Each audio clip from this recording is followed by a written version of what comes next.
السلام علیکم ورحمۃ اللہ وبرکاتہ۔ الحمدللہ رب العالمین والصلاة والسلام علی اشرف الانبیاء والمرسلین وعلی آلہ وصحبہ اجمعین، اما بعد۔ آج ہر جانب صرف ایک سوال اٹھ رہا ہے کہ یہ امت جس کو اللہ تعالیٰ نے خیر امت کے لقب سے ملقب کیا تھا زوال کی جانب کیوں جا رہی ہے؟ دشمنان اسلام ان کو صفحہ ہستی سے حرف غلط کی طرح کیوں نیست و نابود کرنا چاہتے ہیں، جبکہ آج پوری دنیا میں مسلم قوم کی تعداد خیر القرون کے مقابل کہیں زیادہ ہے، اور یہ دنیا کی عظیم ترین قوم ہے جن کا مذہب تمام مذہبوں سے اعلیٰ و افضل ہے، جس کی سربلندی کے بارے میں اللہ رب العالمین نے وعدہ کیا ہے، اس شرط کے ساتھ کہ اگر تم مسلمان ہو، ایمان تمہارے دلوں میں ہے تو تم بھی سربلند رہو گے، جس کا یہ دعویٰ ہے کہ ہم سچے پکے مسلمان ہیں۔ لیکن اے اسلام کے دعوے داروں، سوچو، آج ہم مسلمان ہیں اور زوال پذیر بھی ہیں، ہم مسلمان ہیں اور مارے کاٹے بھی جا رہے ہیں، ہم مسلمان ہیں اور زندگی کے ہر میدان میں ہم پیچھے بھی ہیں، ہم مسلمان ہیں اور بزدل بھی ہیں۔ آخر کیوں؟ کیا اللہ رب العالمین کا وہ وعدہ وَلَا تَهِنُوا وَلَا تَحْزَنُوا وَأَنْتُمُ الْأَعْلَوْنَ إِن كُنتُم مُؤْمِنِينَ جھوٹا ہے؟ نہیں، ہرگز نہیں، بلکہ اللہ تعالیٰ نے جس شرط کے ساتھ ہماری سربلندی کا وعدہ کیا ہے وہ شرط ہم پوری نہیں کرتے، جس کے ساتھ ہمیں عزت دینے کا وعدہ کیا ہے وہ شرط ہم پوری نہیں کرتے۔ وہ شرط یہ ہے کہ ہم لوگوں کو بھلائی کا حکم دے اور برائی سے روکے اور اللہ واحد پر کامل ایمان رکھیں۔ لیکن افسوس صد افسوس،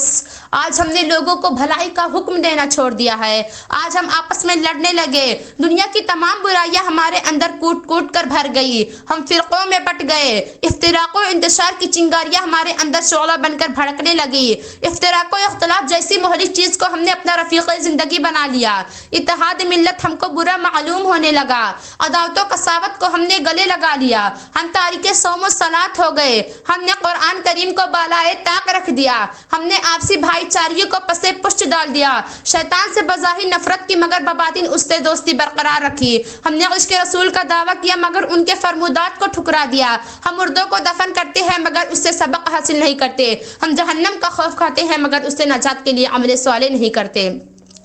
آج ہماری دعائیں اور ہماری توبہ قبول نہیں ہوتی کیونکہ ہماری زبان میں وہ تاثیر نہیں رہ گئی جو اللہ تعالیٰ کے دربار میں قبولیت کا درجہ حاصل کرے۔ کل جن زبانوں سے اس نغمہ توحید اور قرآنی آیات کی سحر انگیز تلاوت ہوا کرتی تھی، آج انہی زبانوں سے مختلف لغو قسم کی آوازیں آتی ہیں۔ کل جن ذہنوں میں احکامات اسلامیہ کے اصول ہوا کرتے تھے، آج انہی ذہنوں میں طرح طرح کے خرافات بھر چکے۔ کل جن گھروں سے آیت قرآنی کے نغمے گونجا کرتے تھے، آج انہی گھروں سے مختلف گانے بچانے اور لغو قسم کی آوازیں آتی ہیں۔ سچ ہے، تم کو تقدیر نے ہیرے تو دیے تھے لیکن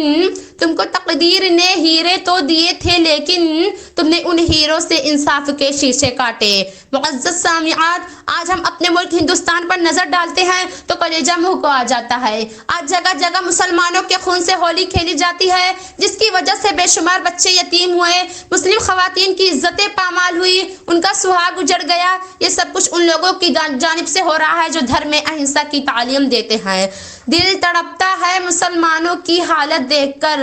دل تڑپتا ہے مسلمانوں کی حالت دیکھ کر،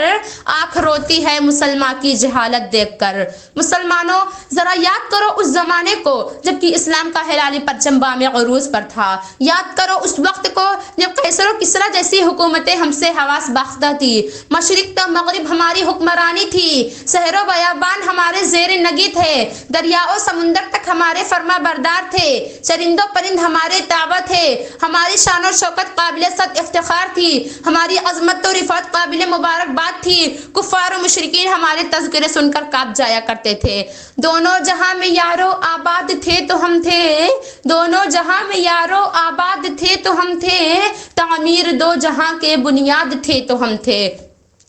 ہم جہاں بھی گئے کامیابی و کامرانی نے ہماری قدم بوسی کی، ہم نے جدھر بھی رخ کیا فتح و ظفر نے ہمارا خیر مقدم کیا۔ ہمارے اسلاف میں ایسی طاقت تھی جس سے وہ پوری دنیا پر قابض ہوئے، ان کے پاس ایسا اسلحہ تھا جس سے کائنات عالم میں ان کا دبدبہ تھا۔ مسلمانوں، ان کے پاس جو اہم چیز تھی وہ ایمانی جذبہ تھا، وہ قرآنی تعلیم پر عمل پیرا تھے، ان میں باہمی اخوت و بھائی چارگی تھی اور آپس میں میل جول تھا۔ الغرض وہ جو بھی کام کرتے تھے صرف ایمانی روشنی میں اور اتحاد و اتفاق سے کرتے تھے، اسی سبب وہ معزز تھے۔ اے مسلمانوں، بتاؤ تمہارے خدا نے تمہارے ساتھ کون سی برائی کی تھی کہ تم نے اسے چھوڑ دیا، اور اسے چھوڑ کر کون سی دولت و نعمت ہے جو تمہارے ہاتھ آ گئی ہے؟ خدا سے بڑھ کر حسین کون ہے جس کے حسن نے تم کو خدا سے چھین لیا، اور اس سے بڑھ کر کس کے پاس محبت اور پیار ہے جس کی زنجیریں تمہارے پاؤں میں پڑ گئی؟ تم غیروں کے پاس جاتے ہو تاکہ ٹھوکریں کھاؤ، مگر اللہ کے پاس نہیں جاتے تاکہ وہ تم کو پیار کرے۔ اگر تم محبت کے بھوکے ہو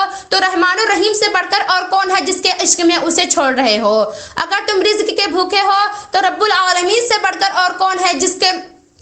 کے خزانوں کے لالچ نے تم کو متوالا کر دیا ہے؟ اگر تم اپنے محنت کی مزدوری مانگتے ہو تو مالک یوم الدین سے بڑھ کر کون ہے جس سے تمہیں اس سے بہتر بدلہ ملے؟ اگر تم کو آنکھیں دی گئی ہے تو صرف اس لیے تاکہ تم اسی کو دیکھو، اگر تمہیں دل دیا گیا ہے تو صرف اس لیے تاکہ تم اسی سے پیار کرو، اگر تمہیں آنسو دیے گئے ہیں تو صرف اس لیے تاکہ تم اسی کی یاد میں بہاؤ، اگر تمہاری پیشانی بلند کی گئی ہے تو صرف اس لیے تاکہ تم اسی کے آگے جھکاؤ۔ پر ہماری زبانیں اس کے حمد کے زمزموں سے محروم ہو گئی، ہمارے دل اس کی محبت سے ویران ہو گئے، ہمارے روحوں کے اندر اس کے چاہت کی جگہ غیروں کی چاہتیں بھر گئی، ہمارے قدم اس کی طرف بڑھنے سے بوجھل ہو گئے، ہماری آنکھوں میں اس کے عشق کے درد و غم کے لیے ایک قطرے اشک نہ رہا۔ ہماری مسجدیں انتظار کر رہی ہیں ان راست بازوں کے نمازوں کی جن سے دلوں کو سکون ملتا تھا، مگر اب وہ ویران ہے۔ مسلمانوں، تم نے غفلت کو خوب آزما لیا، تم نے نافرمانیوں کی صدیوں سے کڑواہٹ چکھ لی، تم نے گناہ اور معصیت کے پھل سے اچھی طرح اپنے دامن بھر لیے، تم نے دیکھ لیا کہ اے خدا کی چوکھٹ سے تم نے سرکشی کی اور کس طرح پوری دنیا تمہاری سرکش ہو گئی، اس کے روٹنے سے کس طرح تمام دنیا تم سے روٹ گئی۔ گناہوں کو آزما چکے ہو، آؤ تھوڑا تقوی اور راست بازی کو بھی اپنا لو، سرکشیوں کا مزہ چکھ چکے، آؤ اطاعت کا بھی مزہ چکھ لیں، غیروں سے رشتہ جوڑ کر تجربہ کر چکے، آؤ اسی ایک سے پھر جڑ جائیں جس سے کٹ کر ذلتوں اور ٹھوکروں کے سوا کچھ بھی ہاتھ نہ آیا۔ بہت ہو چکا، اب غیر اللہ کو چھوڑ دو، بہت سو چکے، اب تو جاگو، اللہ نے تم کو مہلت دی ہے، اس کا فائدہ اٹھاؤ اور اس کے آگے جھک جاؤ، اور ورنہ بہت کچھ ممکن ہے وہ تمہاری جگہ کسی کو بھی دے دے، اپنے چاہتوں کی شہنشاہی اور محبت کا تاج و تخت دے دے، جیسا کہ اس نے ہمیشہ کیا ہے۔ ہمارا یہ حق تھا کہ سب یار ہوتے، ہمارا یہ حق تھا کہ سب یار ہوتے،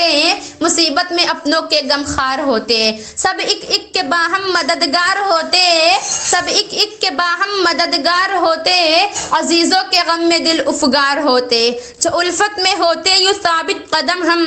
جو الفت میں ہوتے یوں ثابت قدم ہم، تو اپنے کو کہہ سکتے خیر الامم ہم۔ اب آخر میں اللہ رب العالمین سے دعا ہے کہ اے اللہ تو ہم تمام لوگوں کو اسلامی طریقے کے مطابق زندگی گزارنے کی توفیق عطا فرما، اور اے رب کونین ہم جب تک اس دنیا پر رہیں توحید پر قائم رہے اور مرنے کے بعد جنت الفردوس پہ جگہ عطا فرما، آمین۔ وما علینا الا البلاغ، والسلام علیکم ورحمۃ اللہ وبرکاتہ۔